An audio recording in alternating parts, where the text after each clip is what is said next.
Il-President tal-Parlament Ewropew Roberta Metsola użat ir-riżorsi li għandha fi Brussell biex tipprova tirribatti rapport f'One News u nkixfet li dan it-tentattiv għamlitu biss ma' din il-Kamra tal-Aħbarijiet anke jekk din ikkwotat minn sorsi internazzjonali.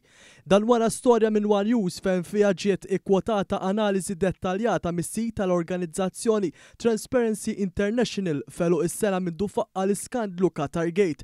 Transparency International irrappurtat li minkejja l-ħafna kliem sabiħ ta' Metsola sena ilu u l-wedi li l-Parlament Ewropew se jkun iżjed trasparenti u kontabbli l-impunità baqgħet tirrenja f'din l-istituzzjoni Ewropea li hija mmexxija minnha stess. Din l-analiżi wriet kif il-wedi ta' Roberta Metsola meta faqqa l-iskandlu ma kienu xejn għaj kliem sabiħu li saret fi sfond ta' chats velati bejna u dik li kienet il-Viċi President tagħha Eva Kaili li tinsab fiċ-ċentru tal-investigazzjonijiet ta' Qatargate. Iċ-chats li nħarġu wkoll mill-ġurnal Taljan Domani u rew il-qrubija bejn iż-żewġ politiċi u kif fuq l-aġenda kien hemm il-kwistjoni tal-viża għaċ-ċittadini tal-Qatar biex jidħlu fl-Unjoni Ewropea. Iżda kif One News ikkwota din l-analiżi dettaljata Metsola nqarset sew u tat istruzzjonijiet lill uffiċċju tal-Midja tal-Parlament Ewropew biex issikket lil din il-Kamra tal-Aħbarijiet u tipprova tiskredita dak li ġie rrappurtat. Fil-fatt ftit jiem wara li One News ippubblika l-istorja bbażata fuq il-fatti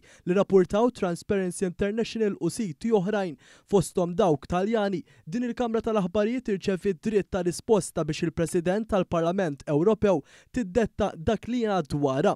Madankollu One News għamel kuntatti mal-istess Transparency International biex jara jekk Metsola mxietx bl-istess mod ma' sit awtorevoli li wettaq l-analiżi fl-ewwel lok. Dan iżda ma kienx il-każ u Transparency International ma rċeviet l-ebda dritt ta' risposta kif sar ma' One News. Minflok il-President tal-Parlament Ewropew għażlet li tuża l-pożizzjoni tagħha biex tipprova twassal messaġġ differenti f'Malta fejn ftit xhur oħra se tiġi bżonn il-voti tal-elettorat. Il-pressjoni fuq Metsola fl-aħħar jiem komplet tiżdied dan hekk kif anke l-ġurnal Taljan Domani sostna li Kaili setet taħdem fuq il-Qatar u r-reġjun bil-barka tal-President tal-Parlament Ewropew innifisha.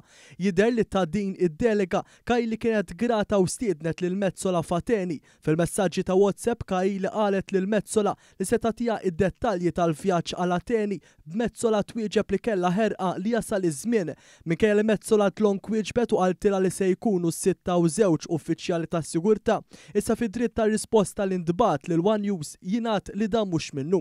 Huwa fatt magħruf li l-President tal-Parlament Ewropew hija konxja ħafna l-mod kif tidher fil-pubbliku u l-perċezzjoni dwarha, tant li mhux darba jew tnejn li daħlet f'baħar ta' inkwiet minħabba fekk, inkluż bil-pożizzjoni unilaterali li ħadet dwar il-gwerra fil-Lvant Nofsani.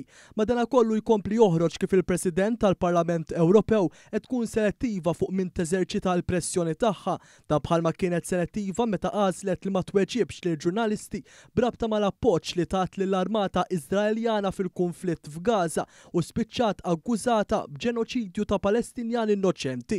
Meta ftit wara kienet żaret l-Emkast fl-aħħar ġdid, Metsola mhux biss intlaqet minn protesta spontanja minn grupp ta' żgħażagħ, iżda spiċċat taħrab bil-vettura minn garaxx taħt l-art biex tevita lil ġurnalisti li kienu qed jistennewha fil-bieb prinċipali.